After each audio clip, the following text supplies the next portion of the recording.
Lagos State Government pledges collaboration with Nigerian Communications Commission to strengthen telecom, digital economy. President Tinubu signs 2025 budget into law. On the foreign scene, China warns United States of countermeasure for imposing new tariffs on Chinese goods. And in sport, Fenerbahce coach Jose Mourinho gets 4-match ban for comments after match against Galatasaray. Now the details. I am John Omoaka.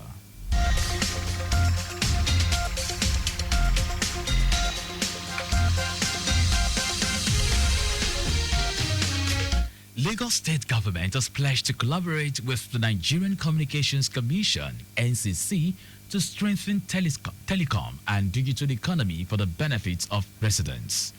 Governor Babajide Sanwo-Olu stated this when he received a delegation of the NCC led by its Executive Vice Chairman, Aminu Maida, at the Lagos House, Ikeja.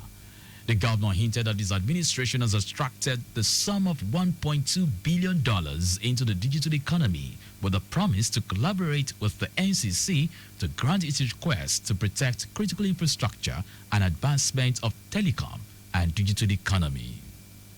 So we see a strategic partner, that we can evolve with your commission. We know how Lagos sits in the technology, map of our country and how critical it is, and we're not unmindful of why we have to also open up so that a lot more can be done and can be, achieved. Earlier, the Executive Vice Chairman, Nigerian Communications Commission, Aminu Maida, who commended Governor Babajide Sanwo-Olu's administration for its developmental strides, noted that Lagos is a strategic partner, hence the need for collaboration to protect digital infrastructure, issues of right-of-way, adequate notifications during road construction and rehabilitation, among others. I look at the economic benefits that digital infrastructure growth can provide, then I think there's a balance somewhere that can be met. And like I said, some of your colleagues have already taken that leap of faith, and I'm sure that future the history writers will judge us that this was the right decision to take now in terms of the current realities, because there's no future without digital, Your Excellency. Maida said President Bola Tinubu in July 2024 signed an executive order to protect key infrastructure across the country. Lagos State Government has urged residents of Lagos Island to cooperate with the present administration in its commitment to ensuring urban regeneration, reconstruction, renewal, rehabilitation, and reconstruction of road projects and drainage channels in the area. Special Advisor to the Governor on Infrastructure, Olufemi Daramola, stated this at the stakeholders meeting of Idumagbo Avenue, Ojogiwa Oroyi, Moshalashi Okoya, Igoi Dugoron Streets, and Adenija Dele Road in Lagos Island local government area. Daramola said no fewer than 15 road projects would be embarked upon in collaboration with the Office of the Special Advisor on Enterprise Geographic Information Service, EGIS, and Urban Development, Olajide Babatunde, and relevant ministries in the states. You can recall that Mr. Babajide Sanwo-Olu's administration in the past has done Okekoko, Takpa, and a part of Adeniji Adele, which is in line with our Themes Plus agenda. However, we need to continue to improve our connectivity within the axis, and most importantly, abate the issue of flood, regeneration as well. Government's good intentions towards improving the socio-economic value of this area. So all we are asking for is maximum cooperation in all forms of it. On his part, the Permanent Secretary, Office of Infrastructure, Lateef Shomide, said the stakeholders meeting was convened as part of the state government's effort to foster inclusive governance in Lagos Island, which is a commercial center as well as deflooding the area in line with the themes plus agenda of the Babajide Sanwo-Olu administration as works commence on the road project, which will have social impacts, reduced travel time, among other benefits. Also speaking, Permanent Secretary, Office of Drainage Service, Mahmood Adegbite, urged residents to cooperate with the state government to enhance their artistic value, improve the drainage channels, and ensure that they have septic tanks in their houses, imbibe proper waste disposal. Stakeholders at the event urged the state government to build recreational centers in the axis, work more on removing illegal structures, ensure compliance of environmental laws, restating their support for the state government in its bid to make the area livable and conducive for residents. Justice Yetunde Pihero of the Lagos State High Court, Ikeja, has adjourned all pending applications in the lawsuit filed by former Speaker of the Lagos State House of Assembly, Mudashiru Obasa, against the House to March 7.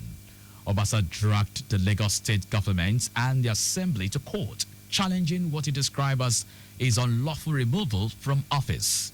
The lawsuit, filed on February 14, 2025, also names the current Speaker, Mojisola Miranda, as a defendant.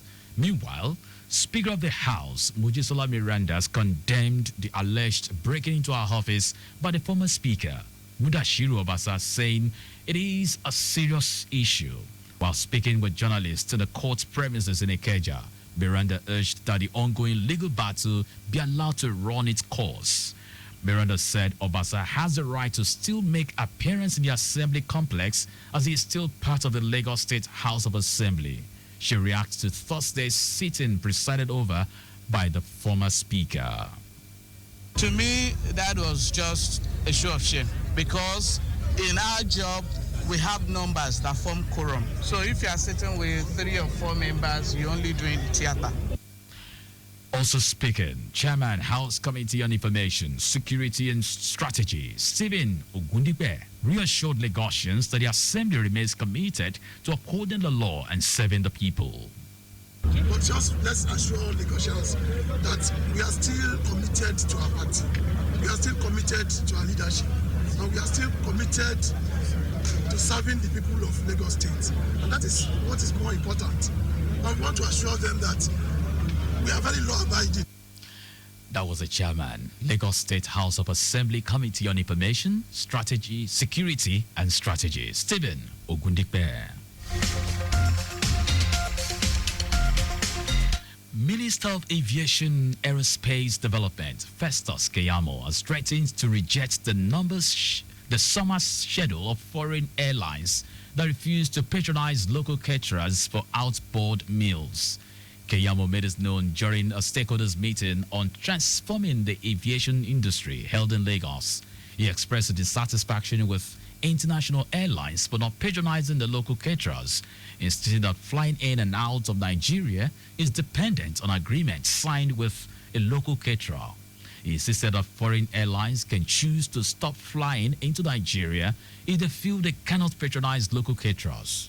Also speaking on his achievements, Keyamo announced that Maiduguri Airport is currently being upgraded to become an international airport, and this will serve as the first international airport in the Northeast. And now to the rest of the stories. President Bola Tinubu has signed into law the 54.99 trillion naira 2025 appropriation bill. Tinubu signed the budget in the presence of principal officers of the National Assembly and other top government officials in a small ceremony in his office at the State House, Abuja. The bill was passed by the two chambers of the National Assembly after the president asked for an increase from the proposed 49.7 trillion naira. The budget aims to address key areas including security, infrastructure, education, and health, with an allocation of $200 million to mitigate the impact of recent U.S. health aid reductions.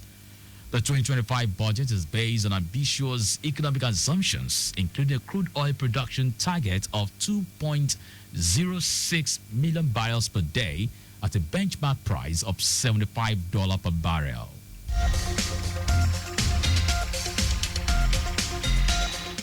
The Supreme Court has declared the Rivers State local government elections held on October 5, 2024 invalid.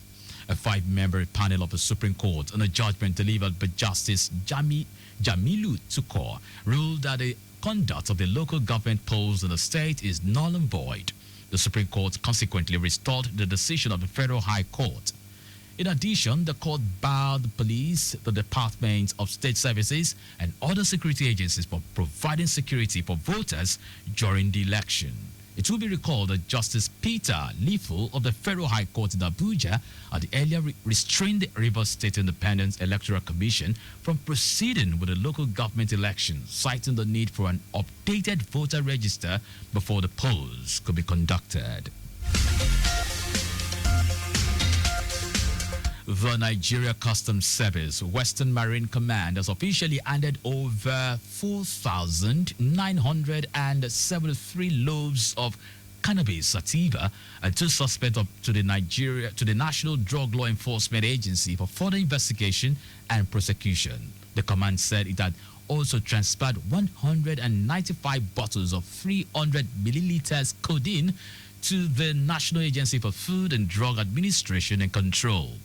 According to the Customs Area Controller, Paul Bamishaye, the seizure resulted from intensified patrol operations across the southwestern waterways.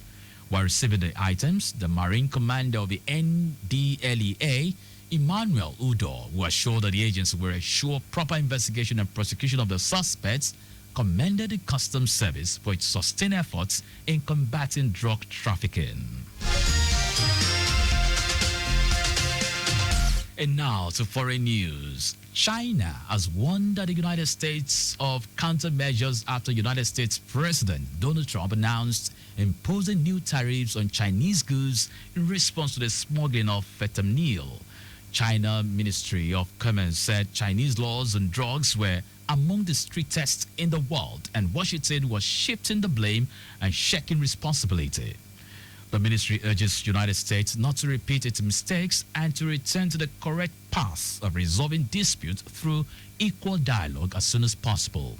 Trump flagged an additional 10% duty on Chinese imports while announcing that his proposed 25% tariffs on Mexican and Canadian goods would go ahead on March 4 this year. Now sport. Fenerbahce coach Jose Mourinho has been handed a full match ban and fined more than 40,000 euros by the Turkish Football Federation for comments he made after an explosive Istanbul derby against Galatasaray. After Monday's game ended in a 0-0 stalemate, the 62-year-old Mourinho made a statement considered to be racist against the home bench. He also reportedly repeated his criticism of Turkish referees. Fenerbahce said Mourinho's comments were taken out of context. On Thursday, the Turkish Football Federation, TFF, Disciplinary Council handed down a 2-match suspension for his comments against the fourth referee and 2 additional matches for his blast at the Galatasaray bench. And that's our news at 6. But just before we go, do not park at or near a road crossing. You can follow us and like all our various social media platforms. X at Traffic Radio 961. Facebook, Lagos Traffic Radio 96.1 FM. Instagram, Lagos Traffic Radio 961.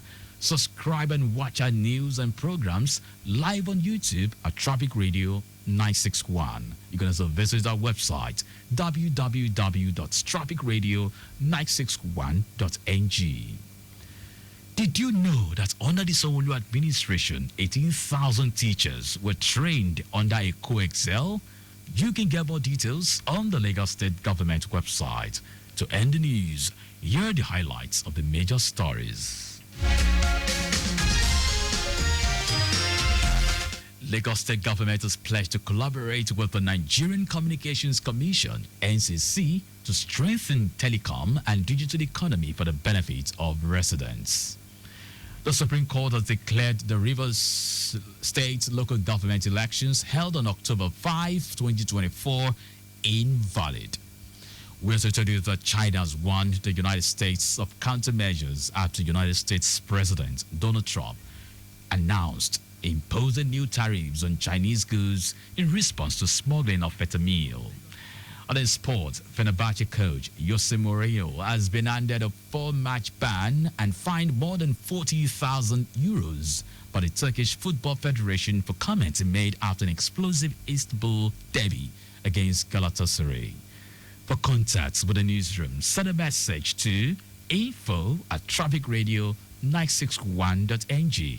That ends the news broadcast compiled by Sadiq Yusuf. I am John Omoaka. Thank you very much for listening.